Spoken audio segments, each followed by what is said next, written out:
नमस्कार, मैं डॉक्टर अजीत भारती आज फिर आपके लिए CBSE board class 10th Hindi course A Kshitij गद्य खंड के अंतर्गत पाठ बाल गोविंद भगत जिसके लेखक है रामव्रत बेनीपुरी तो एमसीक्यूज भाग 2 लेकर आए। तो चलो शुरू करते हैं।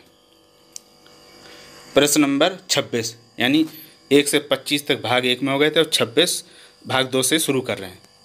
श्राद्ध की अवधि पूरी होने पर बाल गोविंद भगत ने क्या किया?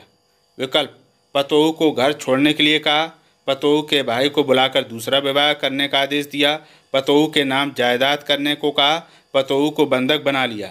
तो सही उत्तर होगा इसका पतोहू के भाई को बुलाकर दूसरा विवाह करने का आदेश दिया। प्रश्न नंबर 27 लेखक ने बाल गोविंद भगत की संगीत साधना को कब देखा? विकल्प: जिस दिन पतोहू मरी, जिस दिन बेटा मरा, जिस दिन पत्नी मरी, जिस दिन उसका जन्म था। तो सही उत्तर होगा जिस दिन बेटा मरा। प्रश्न नंबर 28 पुत्र की मृत्यु पर भगत जी आनंद मनाने की बात क्यों करते हैं?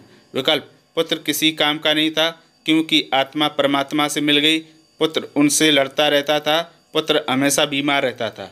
तो सही उत्तर होगा क्योंकि आत्मा परमात्मा से मिल गई।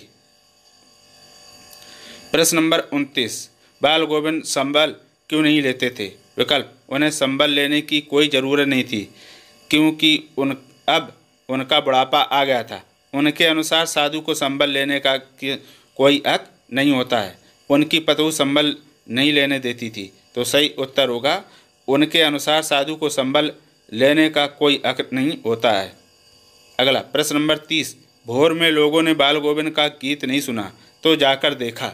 विकल्प: बाल गोविंद की मृत्यु हो चुकी है, वे सूर के गीत गाने में व्यस्त थे, वे दूसरों के खेतों में काम कर रहे थे, वे संगम स्नान करने चले गए थे। तो सही उत्तर होगा बाल गोविंद भगत की मृत्यु हो चुकी है। प्रश्न नंबर 31 भगत की प्रभातियाँ किस मास से किस मास तक निकलती थीं? विकल्प: सावन से भादो मास तक, कार्तिक से फागुन मास तक, चैत से वैशाख मास तक, माघ से पूस मास तक। तो सही उत्तर होगा कार्तिक से फागुन मास तक। मास का अर्थ है महीना। प्रश्न नंबर 32 बाल गोविंद भगत की जीविका का साधन क्या था? विकल्प: व्यवसाय, सुनारी, दुकान, खेती। तो सही उत्तर होगा खेती। प्रश्न नंबर 33 बाल गोविंद भगत कबीर को क्या मानते थे? विकल्प: साहब अर्थात भगवान, दास अर्थात मालिक, पिता अर्थात जन्मदाता, रचनाकार अर्थात कवि। तो सही उत्तर होगा साहब अर्थात भगवान।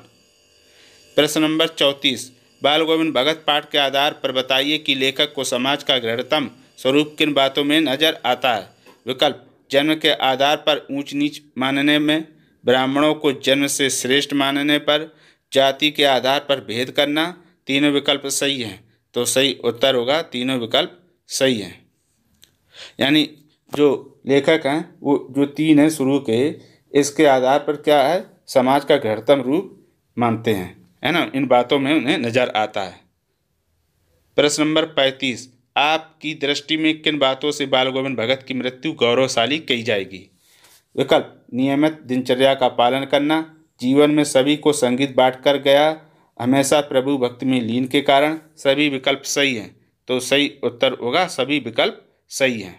यानी ये तीनों विशेषताएं किसमें थी? बाल गोविंद भगत में, इसीलिए उनकी मृत्यु को गौरवशाली मृत्यु कहा जाता है। प्रश्न नंबर 36 बाल गोविंद भगत के संगीत को अपने कोलाहल में कौन नहीं डुबो सकता? विकल्प: बादलों की गर्जना, झिल्ली की झंकार या दादरों की टर्रटर, बारिश की टिप टिप करती बूंदें, ढोलक और ढपली की आवाज़। तो सही उत्तर होगा झिल्ली की झंकार या दादरों की टर्रटर। दादरों का अर्थ होता है मेढक। प्रश्न नंबर 37 बाल गोविंद भगत के गीतों की क्या विशेषता थी? विकल्प: ढपली के ताल पर गाते थे, ढोलक लेकर कभी भी गीत गाने लगते थे, गाते गाते खंजड़ी तोड़ देते थे, ईश्वर के प्रति आस्था तथा प्रेम पर आधारित गीत गाते थे। तो सही उत्तर है इसका ईश्वर के प्रति आस्था तथा प्रेम पर आधारित गीत गाते थे। प्रश्न नंबर 38 पूरब में लोई लग गई थी, लोई का आशय है? विकल्प: लाली, लाल मिट्टी, लाल कपड़ा, लाल फूल। तो सही उत्तर होगा लाली। प्रश्न नंबर 39 कबीर पंथ मनुष्य को किस प्रकार जीने की प्रेरणा देता है? विकल्प: गृहस्थ जीवन, केवल भौतिक जीवन, गृहस्थी के साथ साथ सांसारिक मोह से दूर और सांसारिक, तो सही उत्तर होगा गृहस्थी के साथ साथ सांसारिक मोह से दूर, यानी घर में भी रहे लेकिन सांसारिक मोह माया से हमेशा दूर रहे। प्रश्न नंबर 40, गर्मियों में बाल गोविंद भगत क्या करते थे? विकल्प, गाते गाते लेट जाते थे, आराम करते थे, गाते गाते नृत्य करने लगते थे, घर में खाना बनाते थे।